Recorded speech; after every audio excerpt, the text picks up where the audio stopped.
Ya, chiquillo. Hola, profe. Hola. Vamos, vamos a lo que nos convoca. Y estábamos viendo text mining. eh, Casi terminé la parte como más teórica, la parte más de las materias. Y le subí el Python anoche porque no logré de verdad hacerlo antes. Estaba muy esta semana con el curso de proceso. Estaba bien ocupado. Pero le subí el Python ayer, uno par de IMDb que lo voy a ver ahora para que lo puedan revisar.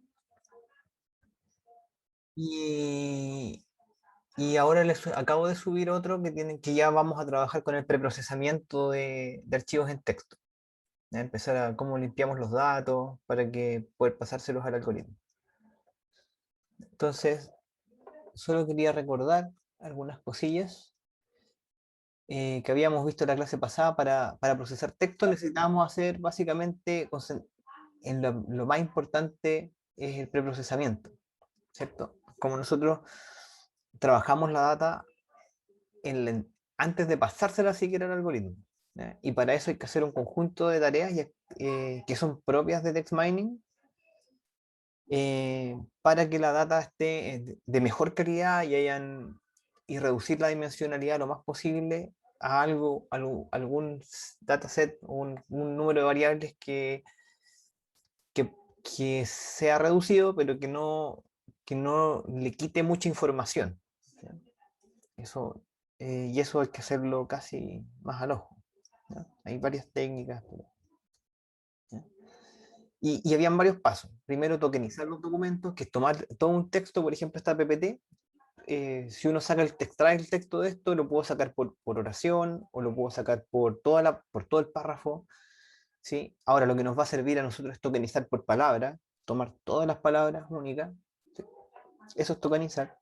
Después se aplican en algunos casos parsers, que son, por ejemplo, un parser HTML entiende el código HTML y es capaz de borrar el código que yo no necesito y dejar solamente el texto, que es el texto que se ve en el fondo de una página web, que es lo útil, ¿no? Hay parsers de todo tipo, ya en JavaScript, en XML, etc. Después se tienen que filtrar a las palabras que no aportan valor, ¿cierto? Artículos, pronombres, los números, tal vez no me interesan los emoticones, pero si proceso WhatsApp tal vez sí me interesan, entonces hay que tener ojo con eso, pero uno quita palabras que no sirven y esos filtros de palabras típicamente se llaman las stop words y uno los puede descargar de distintas partes. Ahora en la librería, en el Natural Language Toolkit que vamos a usar, viene unos stop words que uno los puede invocar y usar. Y también uno le puede dar unas stop words externas. Después podemos corregir la ortografía usando diccionarios también. Y algoritmos de stemming o de lematización. Ahí me faltó lematizar. ¿Sí? Que son, en el caso del stemming, que yo tomo las palabras y las llevo a una raíz común, por ejemplo, para cuando tengo plurales, o de las palabras, los trato de llevar, los plurales y los singulares los llevo a una raíz. Entonces con eso evito tener varias features, por ejemplo, auto, lo llevo a auto. Siempre en la idea de poder reducir el número de features y llevarlo a una sola que tenga más significado. Y la lematización, que es una técnica más avanzada que el stemming, que tiene que ver con, por ejemplo, pasar los verbos a su forma infinitiva. ¿Ya? Entonces, cantar, cantó, cantando, cantar. Y eso es súper útil para poder reducir también las features y aportar valor, ¿cierto? Dejar solo el verbo en infinitivo, o buscar patrón. Entonces, cuando yo aplico todo ese proceso, todos esos pasos que les mostré antes para limpiar los textos, yo después me tengo que hay un proceso que se los voy a mostrar, artesanal, de ir empezando a mirar qué es lo que nos da, cómo lo voy limpiando, ¿ya?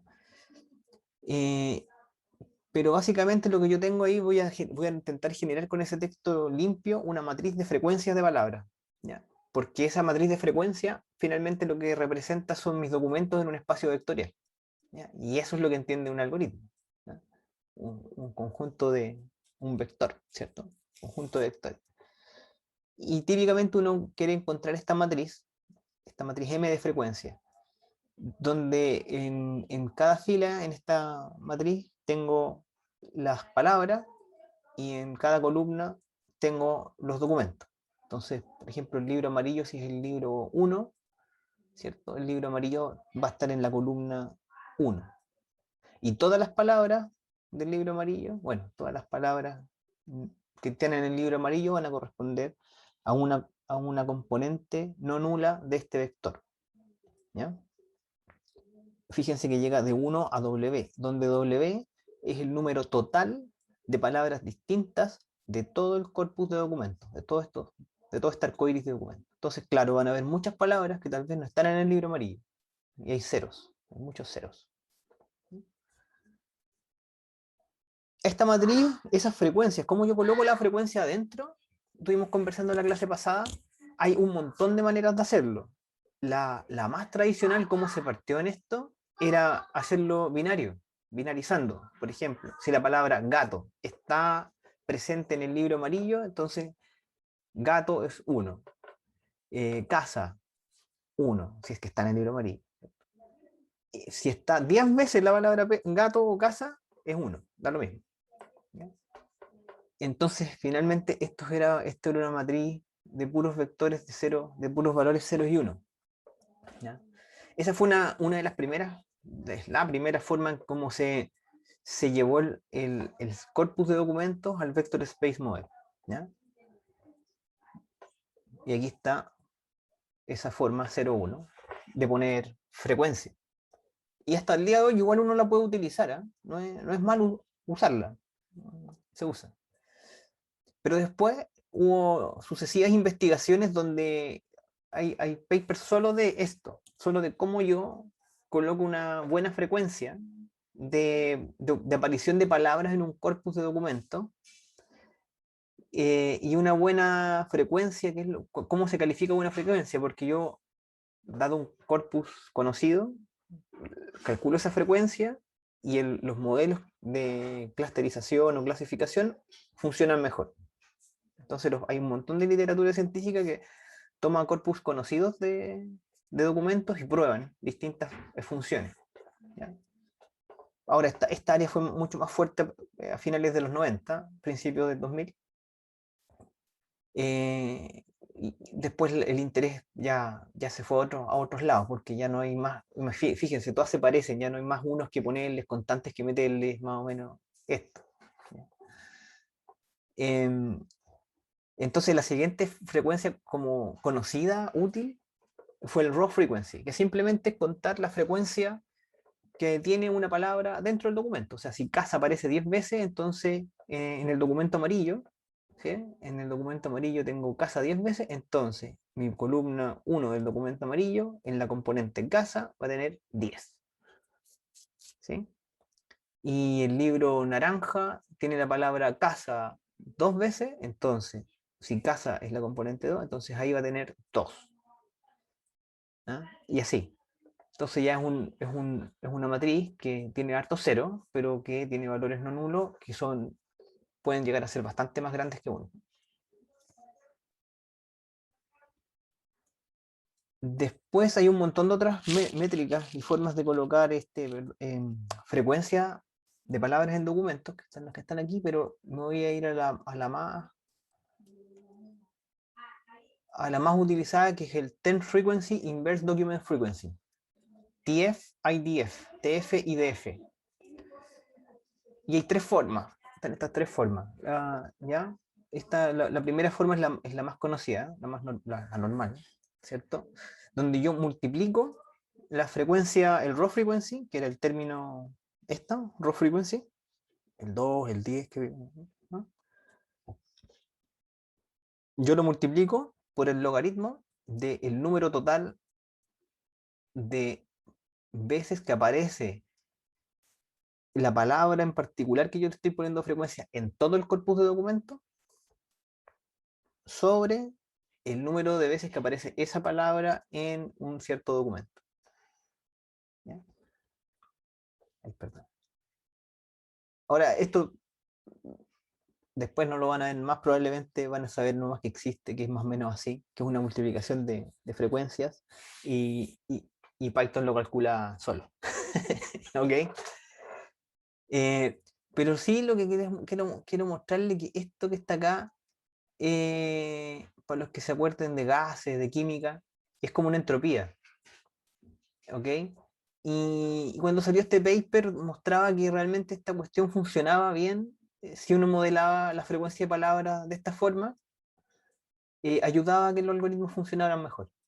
Y es casi el de facto esta forma de colocar frecuencia en texto.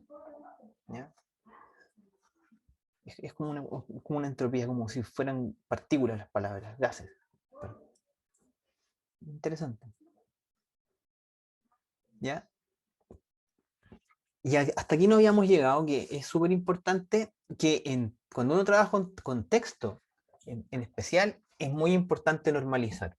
Aquí sí que es súper importante normalizar, porque las frecuencias que uno utiliza, por ejemplo, pensemos en el raw frequency, solo en el raw frequency. Van a haber muchos ceros en la matriz y van a haber muchas palabras. Pensemos si estamos hablando de la Biblia, ¿cierto? Y la Biblia, ¿cuántas veces habla del Señor? El Señor o Dios. Esas dos palabras van a salir miles, tal vez, de veces dentro de todos los volúmenes, las páginas de la Biblia, versus otras palabras, Egipto, ¿cierto? Que aparece solamente tal vez en el Antiguo Testamento, después ya no se habla mucho más, ¿cierto? O el Apocalipsis, que aparecen menos veces. Entonces, esas diferencias en las magnitudes de los valores que tienen distintas componentes del vector, ¿cierto? En el caso de texto es muy marcada, es realmente muy marcada. ¿Ya? Entonces, acá sí, y dada la cantidad de features que tengo, si ustedes piensan en que los algoritmos de clusterización o los de clasificación se basan en distancias, en cálculo de errores, ¿ya? Entonces van a pasar cosas muy raras si uno deja los vectores sin normalizar.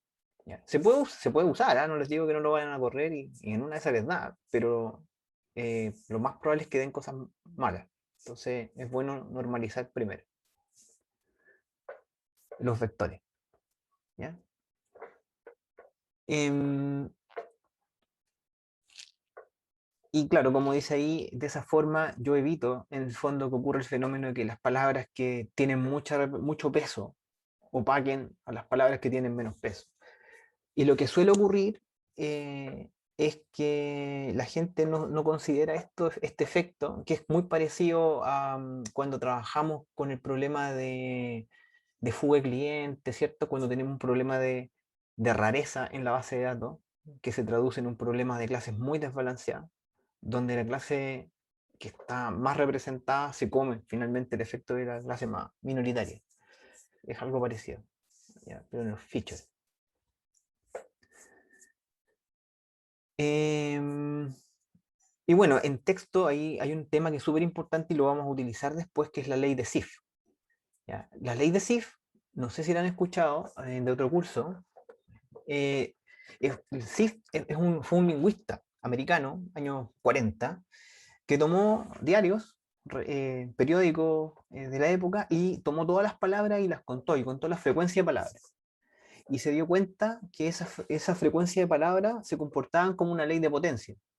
¿Ya? Habían palabras que eran muy utilizadas, ¿cierto? Y otras que eran mucho menos utilizadas, y que la mayoría de las palabras muy utilizadas eran cercanos al 20%. Era como lo que pasa en Reading, ¿cierto? La ley del 80-20. Bueno, pasa en texto. Y uno puede aproximar la frecuencia de palabras por una ley de potencia. Y eso el señor Sif lo descubrió. Y entonces típicamente las palabras que más se usan, si es que uno no filtra nada, son los artículos, las preposiciones y palabras que no nos sirven. Entonces, por eso mismo, esas palabras se sacan en esta línea de que esas magnitudes de aparición no nos afecten, aparte que esas palabras no aportan mucho significado. ¿Ya?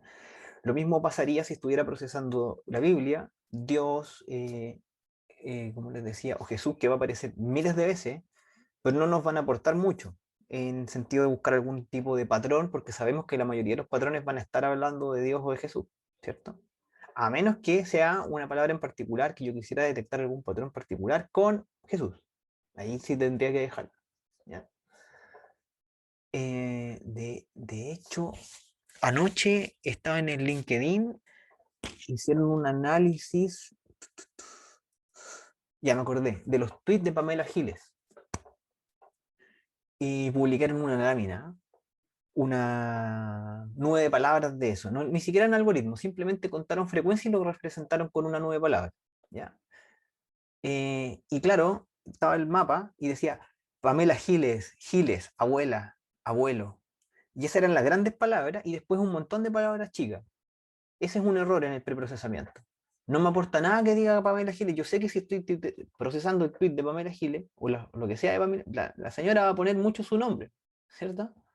Entonces ahí les falló el preprocesamiento. Yo no quiero que eso aparezca. Yo quiero entender de qué habla, que no sea ella, ¿cierto? Retiro el 10, retiro el cuarto, el quinto. Pensé, pensé hablarlo hoy día, justamente, y quería sacar la imagen, pero no alcancé. Busquen. No. De hecho, si ustedes ven la gente que de repente dice que hace text mining y muestra 9 palabras, eso no es text mining. ¿Okay? Ese es el preprocesamiento para hacer text mining. ¿Okay? Para que les quede. Hay mucha gente que dice, sobre todo en las consultoras, aquí hay text mining y muestran un mapa de palabras. No, ese es el preproceso.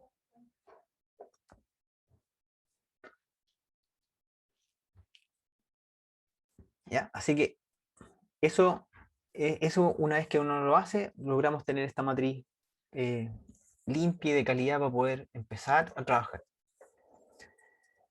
Entonces, yo acá le subí tarde, como les decía, perdón por eso, em, este Python, que es de la base de datos, me llegó un comentario,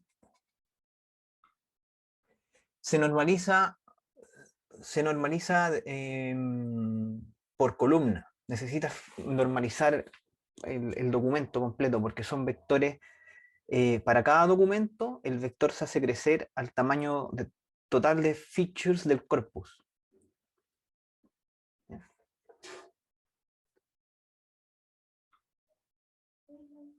Em, Perdón. Entonces, bueno, este dataset de palabras que yo les pongo acá es súper famoso. Yo lo bajé de Kaggle. ¿Sí? Y era una competencia. ¿Ya? Miren, aquí está, investigadores de Stanford, publicado el artículo en 2011, lograron una precisión del 88,89%. ¿Ya? Y ellos publicaron ese paper y, en los modelos y además el dataset para poder que las personas hicieran investigación y trataran de avanzar en esta área. ¿Ya? Son 50.000 reseñas de películas y están etiquetadas con 1 o con 0. ¿Ya? Y ellos lo dividieron en el test set, ¿cierto? Y en el train set eran 25.000 para testeo y 25.000 para entrenamiento.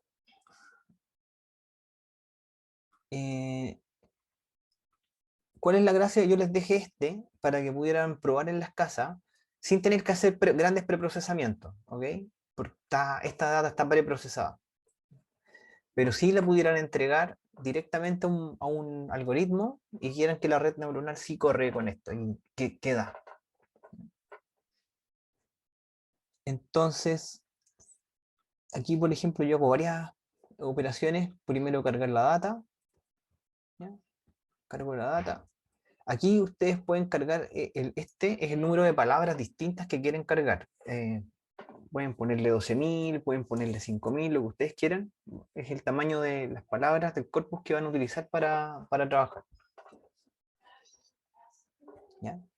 Y lo que yo estoy haciendo acá, cargo la data, cargo los dos datasets, el de entrenamiento y el de testeo, y después acá abajo lo que yo estoy haciendo es concatenarlo, porque quiero generar un dataset distinto para entrenar y para testear. Quiero dejar 80% para entrenamiento y 20% para testeo. Eso es lo que hice ahí. Aquí les muestro que los datasets sí tienen 25.000 filas. El testeo, por ejemplo, están los targets y la data. El target viene como esperábamos, con ceros y unos. Sí, nada especial. La data concatenada me quedó, sí, con 50.000 filas, ¿cierto? El testeo también tiene 50.000 filas, está todo junto. Y tienen 10.000. Y eso es lo que le había dicho, ojo con la clase, en la nomenclatura de la matriz M, en Power, está al revés de Python.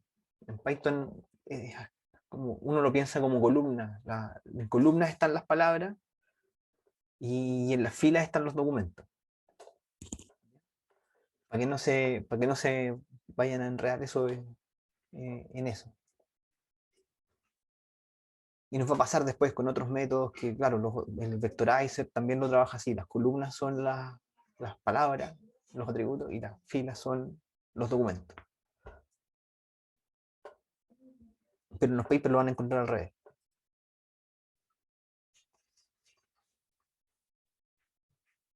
Ya, hay algunas cosas que uno puede sacar de los datos, así como para que vean. Saco los targets 0 y 1, número de palabras únicas, 9.998, si yo le pedí 10.000, está bien. El tamaño promedio del review, de cuántas palabras tiene las revisiones de película, 234 palabras, con desviación estándar de 173. O sea que, claro, hay reviews cortitos y hay otros que son tratados. Bueno, nunca tanto porque 250 palabras no es tanto tampoco. ¿Ya? Y acá hay un ejemplo de la data, cómo viene el comentario. ¿Ya? El comentario viene, si ustedes se fijan, 1, 14, 22. ¿Qué es esto que está acá? Esto que está acá es el índice. Entonces, ¿qué pasa? Si yo guardo en mi matriz de datos, ¿cierto? Las palabras, y cada vez que aparece en mi review, y en el fondo yo tomo la fila y lo puedo leer, podría leer qué dice el review, porque ¿no? Eso ocupa mucho espacio en disco y en RAM cuando lo proceso. Entonces, normalmente en text mining lo que se hace es generar un diccionario, por un lado, con todas las palabras únicas, ¿sí? Las palabras únicas y tienen un índice, y después en cada review yo lo represento por un número, por el índice a ese diccionario. Entonces aquí yo le estoy diciendo, mire, este comentario que está acá parte con la palabra 1 del diccionario. Después viene la palabra 14, después viene la 22, la 16, la 43, ¿ya? La 32. Termina con la palabra 32. ¿Ya?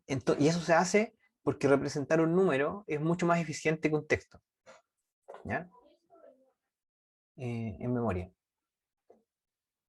Entonces, para sacar qué palabras son, en este IMD que viene por defecto acá en Python, ustedes pueden hacer esto acá.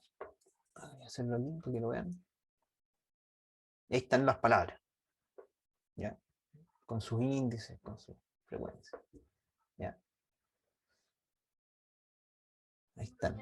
Lo voy a volver a comentar.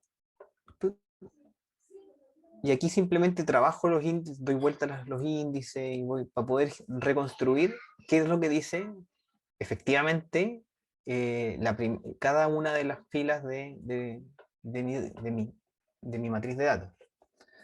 Entonces, por ejemplo, aquí te estoy preguntando, ¿cierto? ¿Cuál es el primer comentario? Y aquí ustedes pueden ver que aquí está, aparece. Ahí le pueden poner, no sé, el 10 y les va a dar otra cosa. Ya, este está largo. Ya, ahí Entonces, ahora sí, está la data, uno la puede ver por lo menos, ¿ya? Puede ver que sí, son comentarios, dicen algo, ¿ah? De las películas. I think because the stars don't play. Okay. Entonces ahora vamos a preparar la data para procesarla. Aquí hay un método que vectoriza esto, que lo transforma en un vector con frecuencias binarias, ¿cierto? Unos. Me queda eso. Y acá, por ejemplo, estoy mostrándoles la distribución. Y acá en el fondo genero los datasets. Genero el dataset de testeo y el dataset de training. ¿Ya? Tomo primero los primeros 10.000 elementos de la matriz de datos, ¿sí? Donde fusione todo. Y eso lo voy a dejar para testear. ¿Ok? Y en el siguiente lo que hago es tomar del 10.001, ¿cierto? Hasta el final, que son 40.000 filas, 40.000 elementos. Y acá lo que hice fue graficar que estuvieran, cómo estaba la distribución de las etiquetas. ¿Estaban balanceadas o no estaban balanceadas? ¿Cómo me quedan esos datasets? Y sí, quedan balanceados, así que está bien. ¿Ya? Aquí hay un ejemplo de qué cosas estamos procesando, ¿sí? El test y el train. ¿No? Y el train, ahí están las filas, el shape. Entonces el testeo son 10.000 elementos con 10.000 atributos y el entrenamiento son 40.000 elementos, 40.000 documentos, reviews, ¿cierto? Representados por 10.000 palabras distintas. Estoy procesando 50.000 vectores de largo 10.000. Vamos a cerrar esto. ¿Ya? Y ahora voy a construir una red neuronal muy simple, ¿ya? Con 50 neuronas, ¿ya? Y es divertido porque este es un modelo, este yo lo saqué, creo que de Kaggle también, ¿ya? Este no lo construí yo, sí, yo lo reconozco, así que lo pueden buscar. ¿Y cuál es la gracia?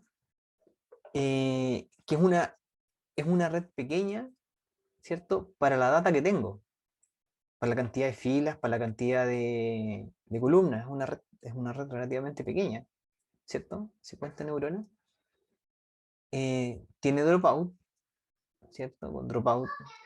Y Adam es binary cross entropy y está reportando accuracy, ¿ya? Son 505.000 parámetros, o sea, hemos procesado cosas de este tamaño antes.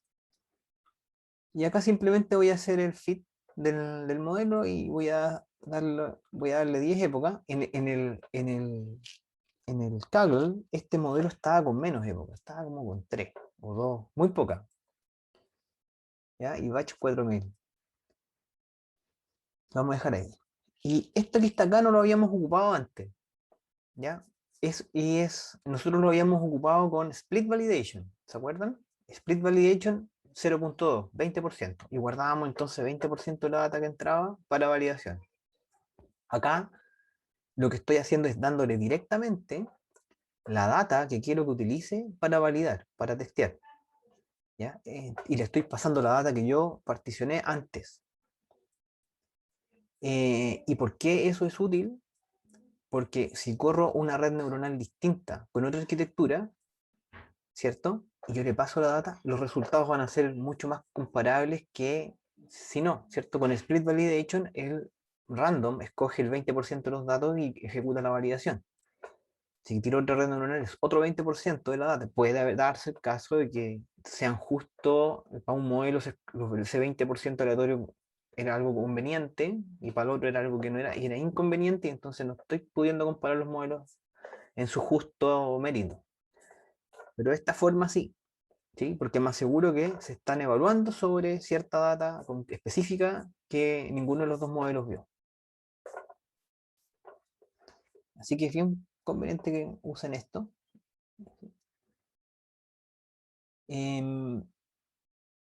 Y aquí está. Este es el modelo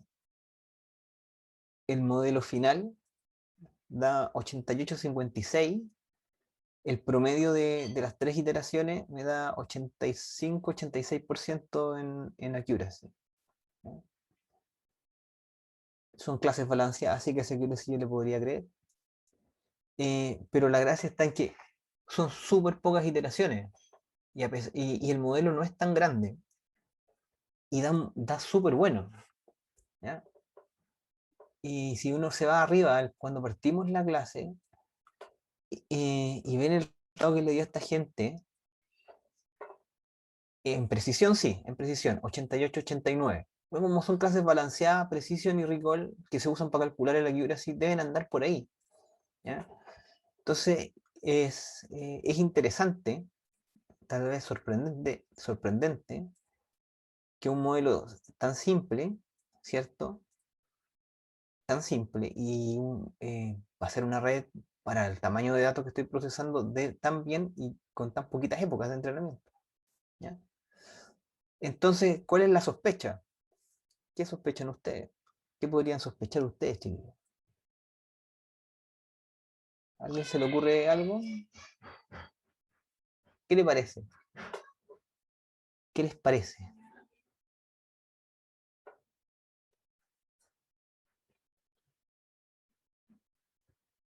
¿Mm? ¿Algún comentario? ¿Alguna idea?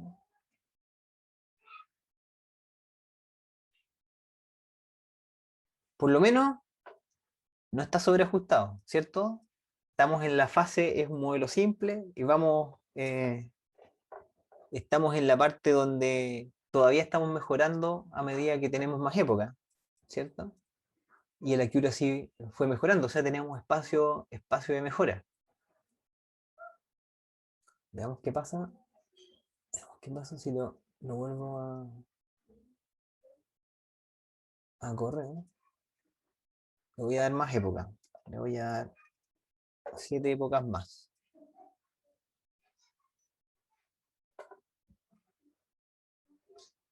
Ojo, fíjense que no sé si se lo había mostrado antes. El model, yo le di 3 rondas de entrenamiento, 3 épocas. Y quedó cargado ahora en Jupyter, pero quedó entrenado con esas 3 rondas. ¿Cuál es la gracia? Si yo vuelvo a ejecutar el fit y le doy otro número, ese modelo entrenado es el que se sigue moviendo. ¿Ok? Entonces, si se fijan como parte mejor que 88, algo que estaba, ¿cierto? Porque es como que continuara las épocas de donde lo dejé. Entonces 7 más 3 es como que le hubiera dado 10 épocas de entrenamiento. Si doy run acá arriba, sí, ahí mato el modelo, ¿cierto? Y construyo de nuevo un modelo desde cero en la variable modelo. Y tendría que darle 10 épocas. ¿Sí? Pero ojo con eso porque puede serles útil eh, cuando estén haciendo experimentos. Vale, le di este entrenamiento y ahora mejoró. Si se fijan, 88-79 en el validation, accuracy 97%. 97%. Y el promedio de las 10 iteraciones, ni siquiera me quedo con las últimas mejores, 89%. Que ya es mejor, o debería andar. Bueno, estoy comparando con precisión, así que igual no tiene mucho sentido.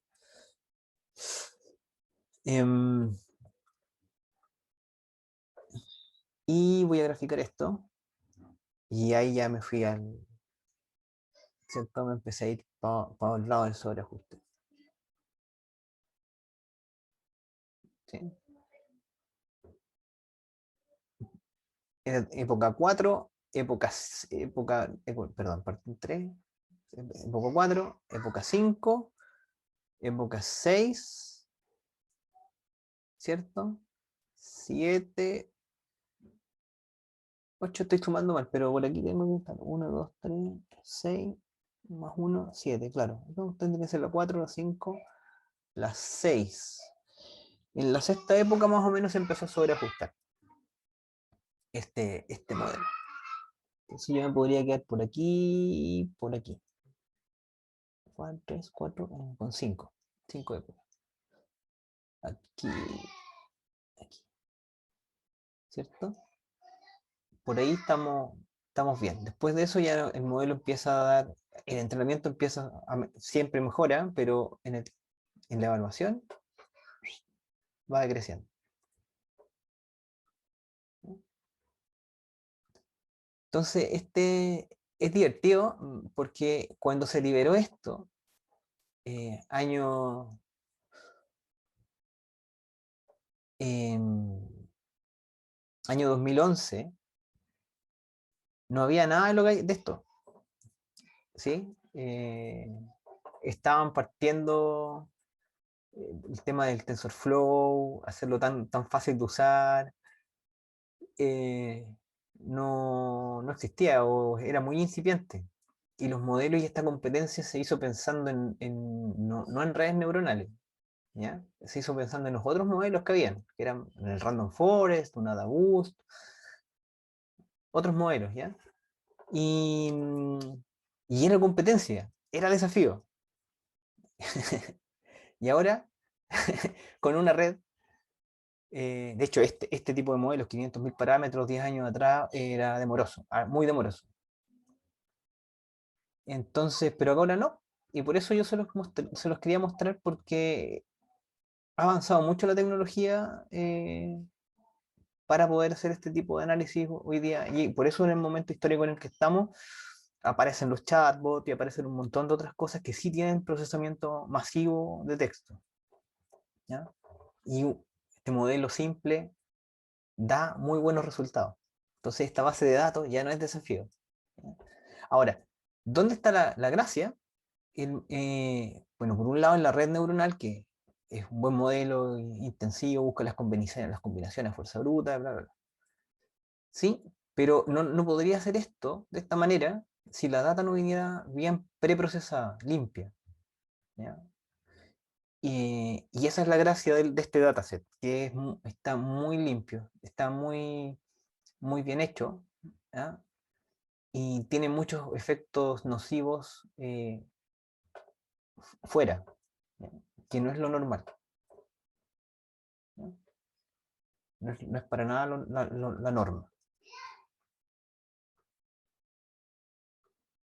Así que bueno, se los dejo ahí para que puedan jugar, puedan ponerle otro modelo distinto, vean qué es lo que ocurre, pongan por ejemplo también el optimizador, vean cuánto se demora en encontrar aún mejor modelo, ¿ya?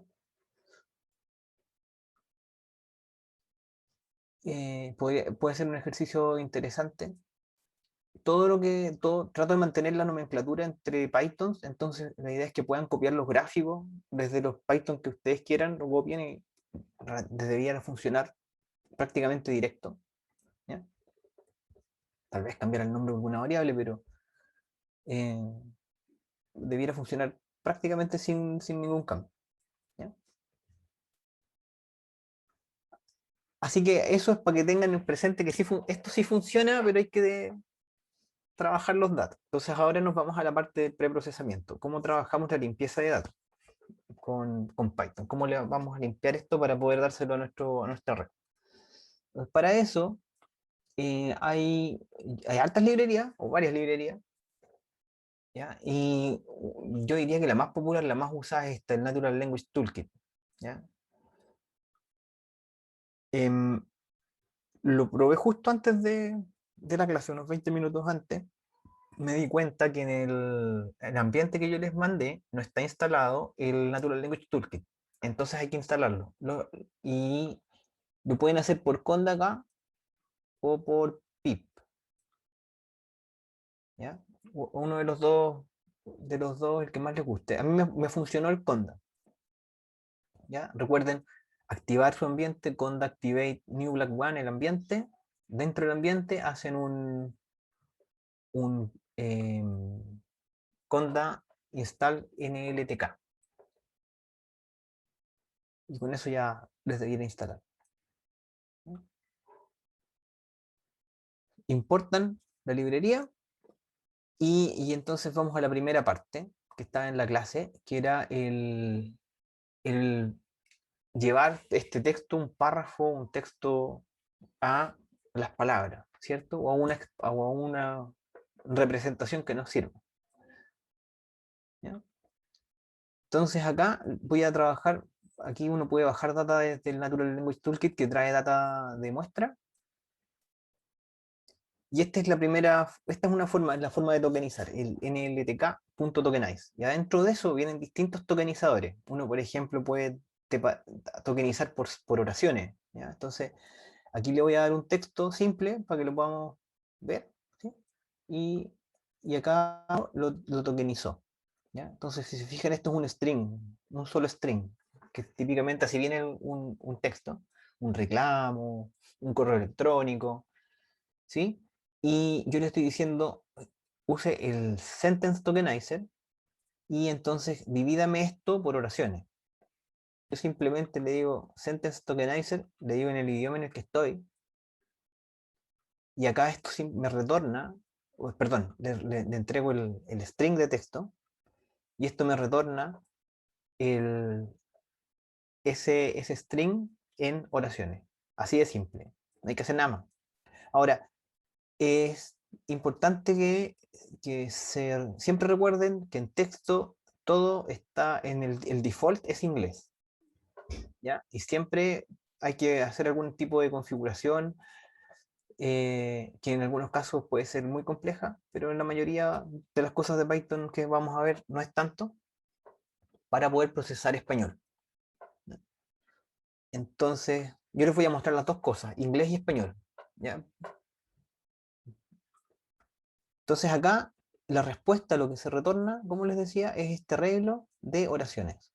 Si se fijan, aquí está la coma, porque ahí hay una oración, acá hay otra, hasta aquí, acá hay otra, acá hay otra. Ah, lo hizo bien. ¿Ven? Dividió en oraciones. Después acá podemos usar el que nos sirve, como les decía, el separar en palabras.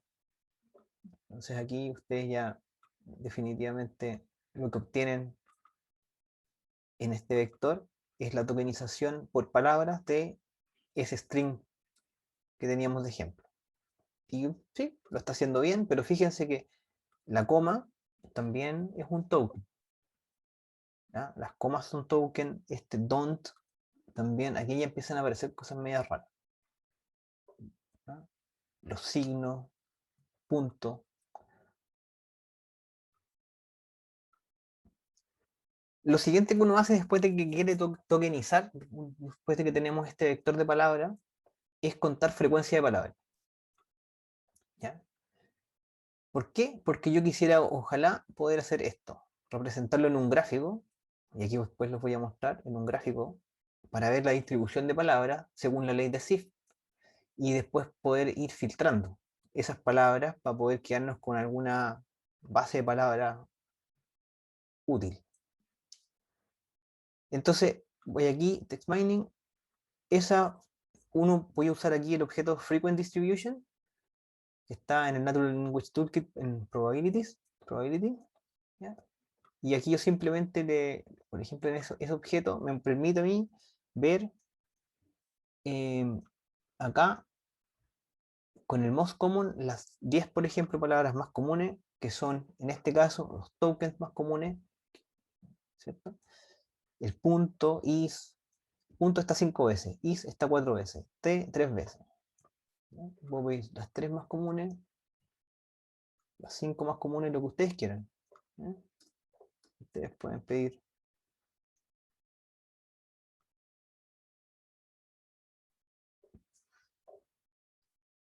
la frecuencia. Y eso yo lo puedo graficar de esta manera, con esa línea. Y aquí este es el número de palabras frecuentes que ustedes quieren, de las más frecuentes que ustedes quieren graficar. ¿Ya? Pueden graficar 5, las 5 más frecuentes, el punto is de punto r, ¿cierto?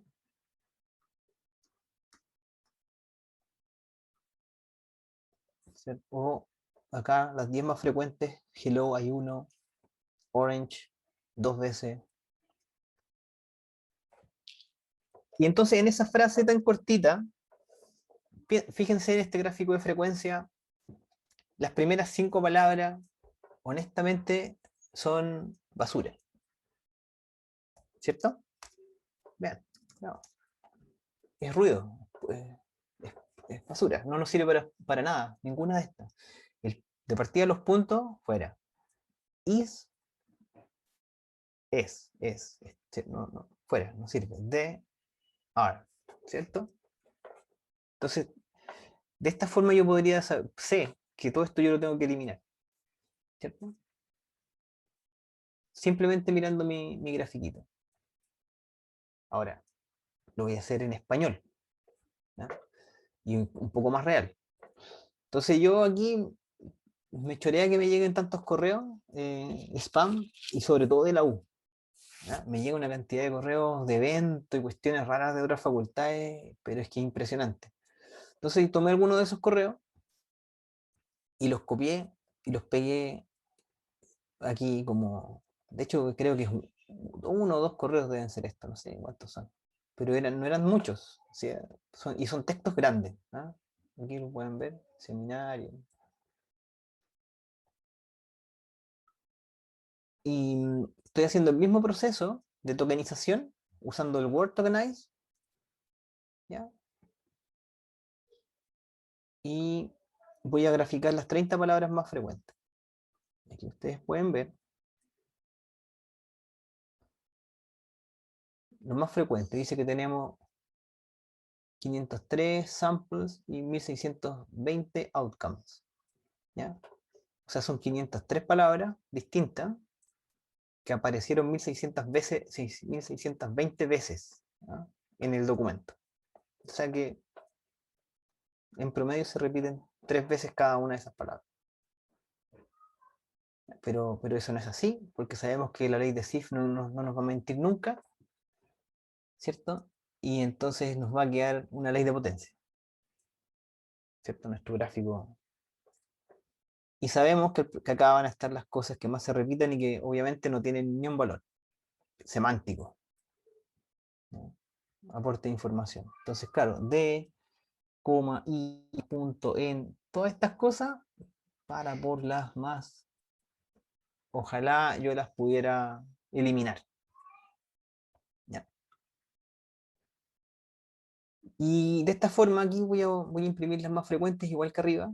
¿Ya? Ustedes pueden aquí jugar con esto para poder ver cuáles son las 10 más frecuentes, para ir haciendo análisis, ¿ya? A mano, para que ustedes puedan ver qué cosa debieran, hasta qué punto cortar de las palabras. Ahora, obviamente, como esto hay un montón de palabras que siempre son las mismas por un tema lingüístico, sabemos que se van a repetir, entonces están estas stop words que ya había mencionado antes, y esas vienen default varias en el Natural Language Toolkit, ¿ya? Entonces voy a usar la stop words en inglés primero, ¿ya? Entonces simplemente uno hace un download stop words y esto lo que hace igual es bajar la stop words del sitio de Natural Language Toolkit. Esto, hay muchas cosas que están en el sitio y los comandos simplemente bajan la librería porque siempre están actualizando, las bajan y después uno lo utiliza. Entonces, igual si ustedes se van al servidor o al computador donde están ejecutando estas cosas, se van a empezar a crear archivos dentro de la carpeta donde ustedes están trabajando y corresponden a estas cosas que se van a las stop words y otras cosas que se van a ir bajando. ¿Ya?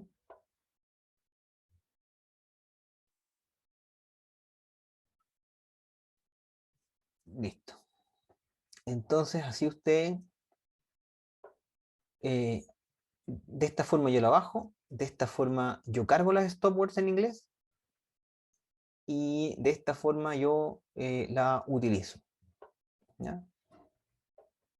Entonces, simplemente yo voy a filtrar, ¿cierto? Todas esas palabras que no me sirven después desde Vector, ¿ya? Entonces, aquí yo voy a mostrar, estas son las stop words que se bajaron, que vienen en el Natural Language Toolkit, no son muchas, no son muchas. Como les decía, ustedes pueden bajar listas de stop words muchísimo más largas o hacer la suya propia, customizada para el propósito que ustedes quieran. ¿Ya? Si se fijan, está la palabra then, you, or, no, in, doing. Todas esas palabras las va a sacar. Van a ser sacadas de mi texto. ¿Ya? ¿Cómo hago eso? Con este pequeño ciclo, ¿m? Creo un arreglo donde van a quedar las palabras filtradas y después simplemente aquí es una iteración, ¿ya? Simple. Aquí. Sí, mientras W está en las palabras tokenizadas, ¿cierto? Yo voy a entrar y voy a preguntarle si esa palabra tokenizada está o no en la lista de palabras de stopwords. ¿Ya? Si no está, entonces la agrego a mi vector de salida. Si está, no la voy a agregar. ¿Ya? Entonces aquí voy a imprimir el vector tokenizado en inglés y el vector filtrado. ¿Está? El original y el filtrado. ¿Cómo queda? Y recuerden que estoy usando esa oración que no era muy larga, ¿cierto? Hello, Mr. Smith. ¿No? Entonces, esto era lo original. ¿Ya? Y al tokenizar, se nota al tiro que quedó más cortito. ¿Ya? Se fue how, se fue are, los puntos, las puntuaciones quedaron. ¿No? Ojo, fíjense. Las puntuaciones quedaron. Y eso también es indeseado, también me va a traer ruido. ¿Ya? También hay un montón de puntos en el texto. Estaba de los más frecuentes, pero el stop words no lo eliminó. Yo podría crear una lista que punto, coma y símbolo y los saca, y los saco súper fácilmente. Otra forma de hacerlo es con expresiones regulares, ¿ya? Que también se puede hacer, se lo puedo mostrar más adelante. ¿Ya? Entonces, ya quedó el texto mejor. Veamos qué tan mejor quedó. Y para eso, de nuevo, vamos a graficar la frecuencia, la distribución de palabras. Y si se fijan ahora, está estas palabras que están al inicio, de punto, ya no están ciertas palabras que no me aportaban nada. Orange, hello, Mr. Smith, ahí están los símbolos, está mejor, pero sí removí esta parte de aquí de la frecuencia de palabras, la removí fuertemente. ¿Ya? Ahora, esto es muy chiquitito para notar tanto el efecto, lo vamos a ver mejor en español, en el texto que era más largo. ¿Ya? Entonces aquí, así se trabaja con las stopwords en español. Configuro que usemos la lista de stopwords en español. ¿Ya? Y voy a imprimir las stopwords que trae el Natural Language Toolkit. Son todas, si se dan cuenta, nosotros sabemos que en inglés se habla más preciso y más cortito y conciso que en español. Y aquí hay una muestra súper clara porque las stopwords en español son como el triple de lo que son en inglés. ¿Ya? O sea, somos buenos para la retórica. Siente, tendríamos, eso, tuviese, tuvo, todo esto, fuera, lo voy a sacar. ¿Ya? Mismo procedimiento, lo único que queda es que le estoy pasando el vector, creo un vector de salida en español. Eso fue todo lo que hice y, y sería. Y lo voy a dar run, para que me crean que corren. ¿Sí? Y acá vamos a mostrar. Original, teníamos, ¿cierto? 1620 apariciones de palabras, ¿cierto? Palabras distintas eran 502 más o menos, si mal no recuerdo, que es lo que nos había dado el Frequent Distribution original. Pero ahora filtrando me están quedando 998 palabras de las 1620. O sea, reduje esto, ¿cierto? Casi a la mitad. O sea, 40, más o menos 40% más o menos estaría. ¡Fum! Deleted. Es un ahorro de atributos, de aparición de atributos considerable. pero todavía uno no canta victoria porque después uno tiene que graficar palabras distintas. Y ahí la cosa va a ser un poco distinta. Y hagamos el análisis gráfico de esto que acabo de filtrar. Ya, ahí está. Entonces, voy a graficar las palabras tokenizadas, el vector original, que era el que teníamos, que es esto, ¿sí? Donde teníamos D y puras cosas que eran inservibles al inicio. ¿Ya? Y tengo en este gráfico 503 atributos, 503 palabras distintas con ruido. Después del filtro, del stop word, me quedan 451. ¿Ya? ¿Cuánto bajé? Como el 10%. ¿Ya? Entonces, si bien bajé como 40% en cantidad de aparición de palabras, en atributos solo fue el 10%. ¿Ya? Espero que, ¿cierto? ¿Me siguen? Y yo si grafico eso, el nuevo vector de palabras distintas, ¿cierto? Y lo grafico, entonces pueden ver que se nota que hay un cambio fuerte. ¿Ya? Hay un cambio fuerte en la distribución. ¿Ya?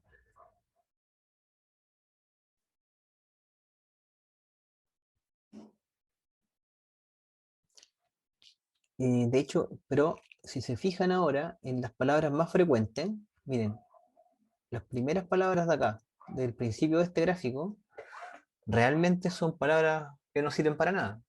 Hasta aquí, hasta una. Recién en docentes aparece algo, estudiantes, pero realmente todo esto es basura. Cambio acá, docentes, estudiantes, aprendizaje virtual, clase siguiente. Todo bueno. Logramos dejar cosas que tienen más significado, ¿cierto? Y si busco patrones de palabras en texto, claro, esto sí va a lograr generar algún tipo de patrón interesante tal vez, que me va a entregar alguna info, versus lo que voy a generar acá, donde todas estas palabras no aportan nada, pero además son las que más frecuencia de aparición tienen. Miren, fíjense, o sea, D aparece más de 100 veces, la aparece 50 veces, y así. Me estoy quedando con este pedacito de la curva. Estoy aquí. Todo esto que está arriba se fue. ¿Ya?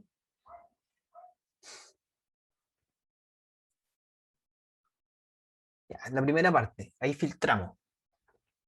Lo más simple que podemos hacer es filtrar. Profe, Te digo, ¿sí? aló. Hola, dale Daniel. Así, profe.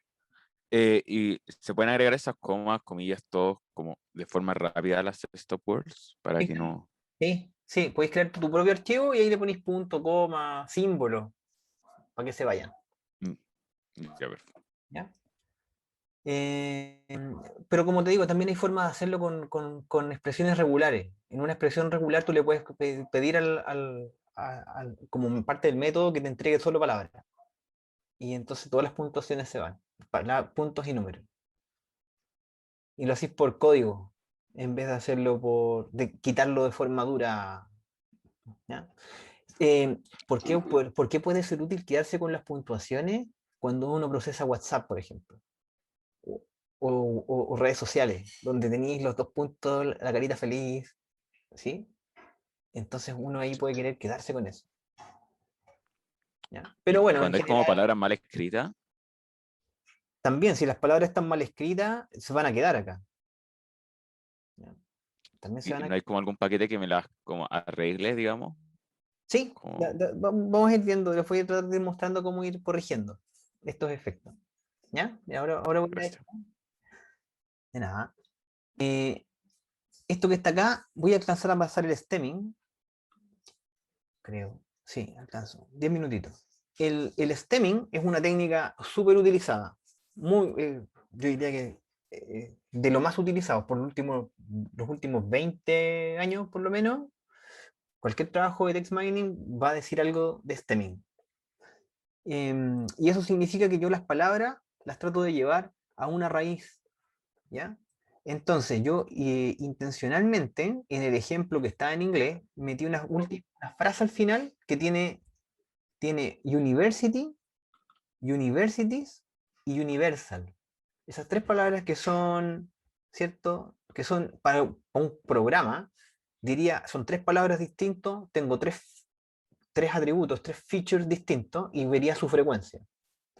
Entonces, el stemming lo que busca es, oye, llevémoslos a una sola raíz común, ¿cierto?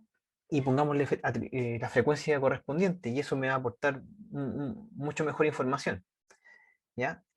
Entonces, university, ¿cuál es el problema que tiene? Que universidad, universitario, universidades, todo lo lleva a la misma raíz, a universo. De hecho, también universo, si yo pusiera aquí universo, universo, universidad, universitario, universidad, me lo va a llevar a universo. Entonces, tampoco es una panacea, porque el algoritmo de stemming tiene errores. Entonces, a veces, dos palabras que debieran tener raíz distinta, me las lleva a la misma raíz y entonces me mete todo en el mismo saco.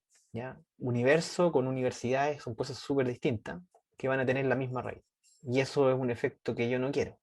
Entonces uno tiene que ver si de verdad el stemming te mejora los resultados y te aporta en el proceso o lejos de ayudarte, te lo ensucia. ¿Ya? Pero eso hay que hacerlo a mano, ese proceso, y hay que correrlo, porque aquí las bases de datos son gigantescas. Entonces, no queda de otra más que probar, revisar los resultados, y por eso yo les decía que uno gasta tanto tiempo en el preproceso y en el postproceso, porque no hay de otra. Entonces, bueno, pero en general, el stemming aporta más de lo que te produce problemas.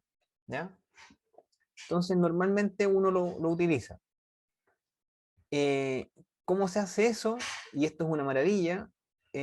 Bueno, en Natural Language Toolkit, en STEM, uno importa el Porter Stemmer.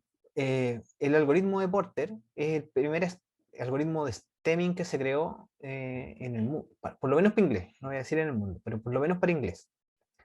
Y, si ustedes ven el paper, es una maravilla. Realmente es un ejemplo de buena programación, es un código pero cortito y que lleva a la raíz todo el lenguaje inglés. Es que es bien impresionante cuando uno mira el código y lo va siguiendo. De verdad es muy bonito.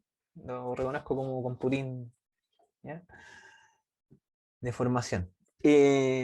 Entonces ese es el que vamos a usar. Después simplemente aquí voy a hacer las tokenizaciones, ¿cierto?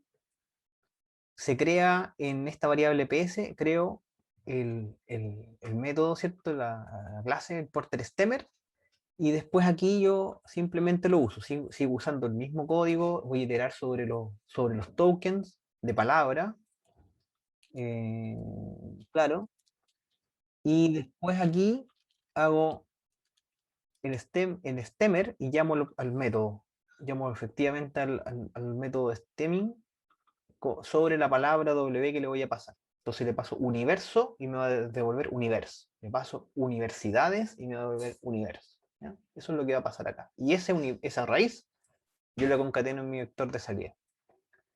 ¿Ya?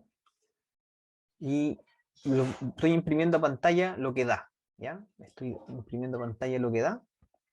Y esta es, como yo les había dicho, la última frase que yo puse a propósito. University, universities, excellent, teach, universal, matters. Y aquí ustedes pueden ver cómo lo transformó. Universe, universe, universe. Generó, entonces ya no voy a tener tres atributos distintos, voy a tener uno solo cuando cuente frecuencia. Universe que vale 3 veces. ¿Bien? Y para español, para cualquier idioma que no sea inglés, la cuestión es, era súper complicado, porque no había, cada idioma debiera tener su propio algoritmo de Porter, pero los algoritmos de stemming realmente dependen de la forma como los lenguajes fueron originados, ¿cierto? Los lenguajes, el inglés es distinto a los lenguajes de origen latino, entonces el Porter no funciona bien, no aplica para español, ¿ya? Por mucho tiempo no hubo nada. El año 2002 salió una librería que se llamaba Snowball en C, que era una maravilla porque hicieron ahí un algoritmo de stemming para español, francés y finlandés. Después salió una adaptación para poder usarlo dentro de PHP. Yo recuerdo que usé ese en mi tesis doctoral. Y era lo que había, no había nada más. Me sorprendió cuando empecé a ver estas cosas en Python, que al día de hoy lo siguen usando. O sea, lo que hay para hacer stemming en español es Snowball de hace 20 años. O sea, no le estoy mintiendo. 20 años casi exactos. Y aquí ustedes la llaman, hacen un NDTK stem y llaman a Snowball, el paquete en C, crean un stemmer Snowball, ¿ya? Y aquí yo imprimo, por ejemplo, los lenguajes que trae Snowball, trae inglés, alemán, francés, italiano, entonces ustedes pueden procesar todos esos idiomas con Snowball. Yo aquí voy a crear uno en español, ¿ya? El mismo procedimiento de arriba, el método prácticamente no cambia. Y aquí voy a imprimir algunas estadísticas, ¿ya? de mi, de mi, de mi texto. Entonces, usando Porter, directamente Porter, me quedan con 998 stems, ¿ya? Y usando Snowball, me queda con 998. Me quedan la misma cantidad de stems. La cosa es qué stems se generan, ¿ya? Entonces aquí ustedes podrían ver los stems que se generan, ¿ya? Estoy procesando el texto en español. Y acá yo creo que van a ver lo mejor. Ya voy a terminar, chiquillos, perdón, la extensión. Y aquí de nuevo. Entonces ahora voy a mostrarles cómo queda aplicándole Porter, que es para inglés, lo estoy haciendo a propósito. Y aplicándole Porter, aplicándole Snowball para español, que es la que debieran usar ustedes.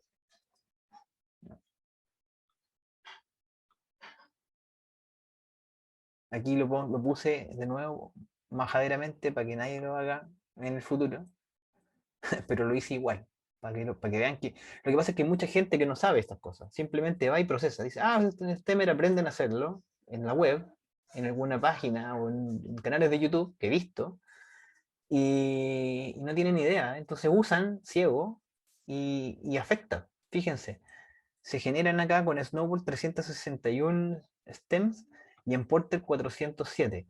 El tema es que los stems que se generaron acá con Porter no necesariamente son stems bien hechos, que lleven a una raíz adecuada de las palabras. Entonces van a tener problemas después en el algoritmo cuando encuentren patrones y en la interpretación. Entonces usen Snow. Entonces, en la data original en español eran 503 palabras distintas, la aplicamos las stopwords y nos quedaron 451, 10% menos del dataset original que tenía un montón de ruido. Y ahora ese dataset filtrado lo aplico Snowball y me quedan 351 atributos. Palabras stems, ya no son. Algunos van a ser palabras porque el stem de algunas palabras es la misma palabra, no tienen una raíz clara. Y si aplico Porter me quedan 407, pero no hagan eso. Y voy a graficar las distribuciones, ¿ya? Original, con ruido, distribución filtrada, y ahora distribución con Snowball, fíjense, la lisé, ¿cierto? Que ustedes saben, ¿cierto? Que en general es conveniente de pronto que la data se comporte de cierta forma, ¿cierto? Con un poquito más, eh, ¿cómo decirlo? Siguiendo una ley de potencia, ¿cierto? Más establecida que esto que parece más un escalón, ¿cierto? Es tan abrupto. Entonces esto nos ayuda un poquito. ¿Ah? Pueden ver que acá abajo cambia, y sí tenemos decent. ¿Ah? Docentes, docent. Eh, Generó la raíz. Estudiantes era la segunda cuando aplicábamos stemming. Perdón, filtros. Pero ahora cuando además a ese filtro le aplicamos la raíz, entonces cambió. Ya no es estudiante mi segunda palabra más frecuente, sino es aprendizaje. Y estudiante se va al tercer lugar.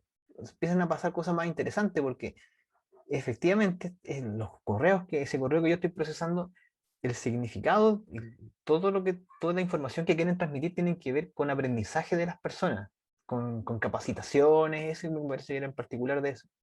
Entonces, claro, están apareciendo frecuencias de palabras que de verdad me van a poder aportar en el significado de la comunicación real que está ahí. ¿Mm? Que eso es lo que yo quiero que aparezca. Y aquí ustedes pueden ver las raíces con Porter. Aprendizaje, miren, generó aquí, fíjense que esa es distinta. ¿Ya? Entonces, eso es lo que yo les estoy diciendo que va a ocurrir. Ya, chiquillos, lo voy a dejar hasta aquí. Perdón la hora.